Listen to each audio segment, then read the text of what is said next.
Hey guys, it's your boy Karas. Today, I want to talk to you about dual wield Frost. Um, I want to make this as quick as possible. So, if you're looking at the talent tree, um, there's only a few things. Everything else is just kind of whatever. Looking into this, you can go blinding sleet, icebound, reduce cooldown by 60 seconds. That's a 2-minute wall. Change vice effects one nearby target. Right into melee cleaves. That's 2 targets that are slowed by 70%. Very good. Runic continuation gives you more runes. Insidious chill reduces auto attack speed of the melee target that you are hitting with your auto attacks by 20%, stacking up to 4 times. Of course, that's not 80, it's 20, it's 5% per stack. Really good, especially into any melee teams. Icy Talons increases your melee attack speed by 18%, stacking up to 3 times, so 18. It's like getting more killing machines, getting more everything on that end of things, getting your Razorus on quicker, power rune weapon. 15% haste, generates some runes, generates some runic power for you. Anti-magic shell, you want to go down into this anti-magic barrier, reduce the cooldown of anti-magic shell by 20 seconds, increase the duration and amount absorbed by 40%. With Death Strike, reduces the runic cost by 10 down to 35 and increases its healing by 25 or 60%. So now instead of 45, now it's 35% or 35 runic power. Better in third roll of the third war. 20% increased stam, more tanky, makes your death strikes bigger. Anti-magic zone just puts a purple dome on the ground, makes it take less magic damage and gets absorbed. Death Pact. This is a kind of a risky ability, but it saves you from dying. 50% of your maximum health is healed to you, but is absorbed for 30%. This is actually really clutch with running into Sacrificial Pact, which is up here. It's a 80 or 75% heal. So you pre-Sacrificial Pact and then Death Pact, really good. Brittle increases your damage on chance for 5 seconds, 6%. Just flat damage. Might have Thasarian. I don't know. I don't know. But increases strength by 2. Really good. Unholy Endurance increases Lichborn duration by 2 seconds. Immune to sap, incapacitate, and fear effects for 12 seconds. Reduces damage by 15%. Really, really good. Because basically you could Lichborn one go and then Icebound Fortitude another, or vice versa. Unholy Ground increases your haste by 5% while you stand within Death and Decay. Works very good with Empower Rune Weapon. These two work very well together. So, then you go down over here. Death's Echo gives you 2 charges of Death's Advance, Death Grip, and Death and Decay by 1. So as you can see, 2 charges of Death Grip, 2 charges of Death Decay, 2 charges of Death's Advance. Good for avoiding knockbacks, avoiding things like Spear from a Warrior, not getting knocked back by Hunter Traps, not getting knocked back by Elemental Shamans or Enhancement Shamans, because apparently Enhancement has Thunderstorm, I think is what it's called, but it's still a knockback. Very good offensively, especially into teams like Turbo. Well, the Necropolis, when you're below 30% health, all damage is reduced by 35%. It's not a duration, it's just a flat 35%. So it's like a permanent wall when you're below 30%. It actually makes you unkillable. Sometimes it can actually just carry you. If you don't have this selected, you're going to die pretty easily. Rune Mastery increases your strength by 6%. Another damage modifier. A-Bomb Limb to keep all the targets on the enemy team locked in. Can be useful in duels to keep like mages down with Death's Echo. Works good versus mage teams. Works pretty much against everything. I would say the only thing it doesn't really work great against is Arcane. But we'll see. Works good against hunters. It's just a phenomenal ability. Does a ton of damage. I know it's 42k, but like before, you have so many damage modifiers just on this tree alone that you just kind of hold it together. And the Frost is you just basically add another 20% permanent increased strength to the mix. It's nuts. But that explains this. Death and Decay, Obliterate hits one more target, increases your haste. You get 2 charges of Empower Rune Weapons, so 20% haste on goes.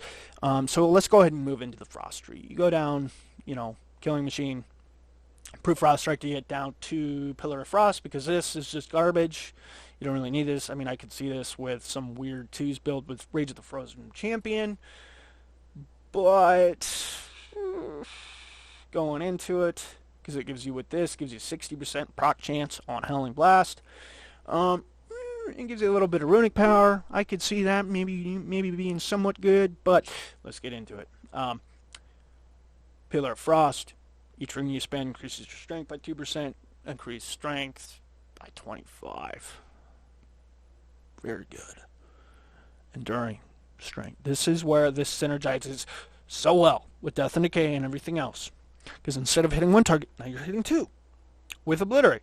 And each time that ability crits, it's like extending your enduring strength by 4 seconds. When Pillar falls off, you have basically 20% increased strength. You hit even 3 Obliterates, that's 12 seconds. 4, 16, 5, 20, 6, 24. You're starting to see where this synergizes so well with this, with the build over here on the left. When you go down to Ice Cap, reduces your Frost Strike and Obliterate critical strikes, reduce the remaining cooldown of Pillar of Frost by 2 seconds. Wow, that's nuts. So you basically, if you can keep the momentum up and not eat CC, this is where this synergizes well with this. So you have a burst every, let's say, 40 seconds. Works well with Death Chill, or Chill Streak. Death Chill down here. Works well with this talent. That gives you chains in one more target. Works well with Remorseless Winter. Roots everything within 8 yards of you in a big circle cone. Ice Cap just reduces the cooldown of Pillar. Shattering Blade makes your Frost Strike deal huge damage, probably a little more than it should. I've had Frost Strikes hit for 100k. And this is where people have like 250-ish k health.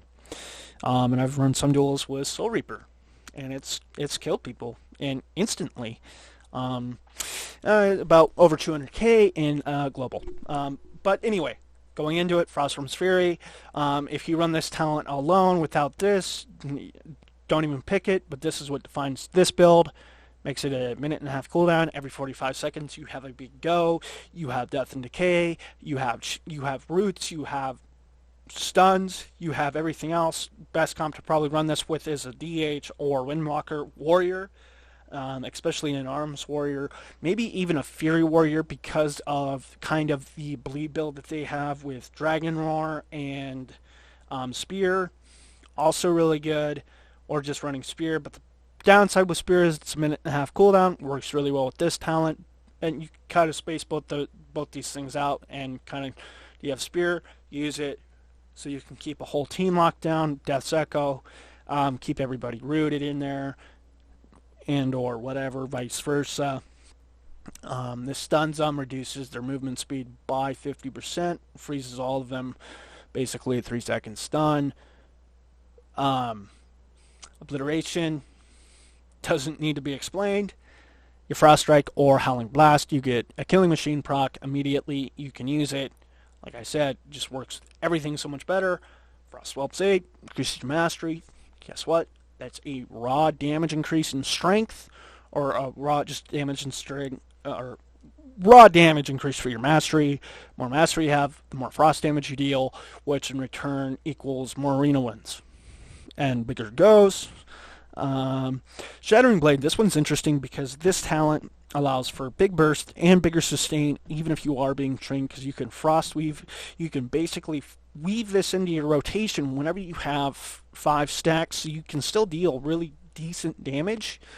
You actually deal a lot more damage with this ability than you would actually think. Like I said, I've hit people for over 100k with both my weapons critting.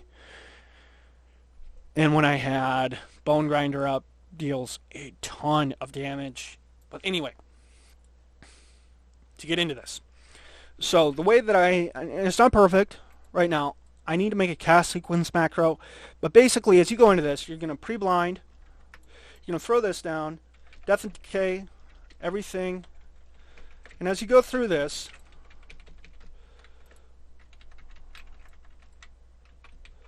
still popping off, still popping off. Oh, they're thinking about running, stun both. How do you heal that? I mean, we're looking at 80k peak, chill streaks, the top damage, 50k crits, obliterates, 50k crits on main hand, 25k crits, and then you throw in an extra roll assault, you're looking at, whatever. We got 4 seconds, we got 4 obliteration casts, so that's 16 seconds. Frostworm's Fury, none of that crit. That was 250k. A-Bomb's Limb, Howling Blast. Howling Blast deals a ton of damage. Your dots deal a ton of damage. This whole build, and for running it with two-hand, there's only a couple differences. So basically, if you run this with two-hand, it makes it a little more awkward. But basically, you're going to spec out of this here. Let's see. You got this down here. You're going to run into this. You're going to run here. Oops. Let's see. Get rid of Ice Cap. And that's basically the build for two-hand if you want to run two-hand. Why Avalanche instead of this? Because you're going to run dual, or not dual wield, but Avalanche now puts Razorus on the target, which feels so much better than what it was. That was one of the problems with dual wield or two-hand. You didn't have that, baseline with the force set you do, but basically that's kind of what you'll run with that talent. So getting into it, being able to do that kind of damage, again, blind, death and decay. Should put pre-chains, so we're bursting, let's say they're rooted. I should be able to go through this a little bit faster with the right macros, but I'm still hitting 2 targets. But as you can see, even without Death Chill, Frostworm's Fury, I will hit 4 targets instead of 2. But basically, that talent, with everything else, is hitting so damn hard, and it stuns the target, and it is such a short cooldown that I already basically have my talents back. Dual wield is just incredible. So is two-hand. They're both doing a ton of damage. Okay, I have my go again.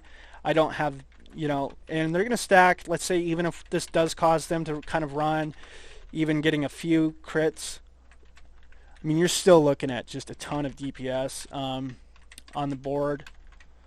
Because even obliteration, or obliterate with dual wield hits just so hard, and just being able to keep sustained damage up with shattering blade, and just having all that extra damage on your frost strike is like having an obliterate. And you can pair that very well together with Killing Machine, and it actually makes your rotation actually hit hard as you're going through and doing damage. Because with Frost, it's like you have your big go, and then after that, you're just you're waiting, essentially, until your next blind go into a stun or whatever. Or you can even run, let's see, Dead of Winter. Because your Remorseless Winter doesn't do any damage. I personally like Death Chill because it allows me to kite really well. It can actually throw a warrior off. It actually tends to really throw people off, which I think it's hilarious. Of course, the time that it sucks is versus Ret War. But still, Ret War, Chill Streak, Remorseless Winter, and Dead of Winter, 45-second cooldown each. You get the guaranteed stuns, you get Death and Decay, Death of NDK or Death of DK or whatever the hell it's called. Even with 3 or 4 obliterates with chill streak, you're always going to get a cooldown. But anyway, I want to show you guys that build. You guys have a good one, and I look forward to hearing from you guys on any other builds that you want to see. Warlock, Shadow Priest, Warrior, anything like that. Let me know. Even DH. I've taken up playing DH in Shadowlands. It was extremely fun. I'm actually looking forward to looking into DH and more Warrior builds. I think for Warrior has like 6 or 7 builds. But anyway, you guys have a good one, and see you later. And I hope you guys dominate the arena this season.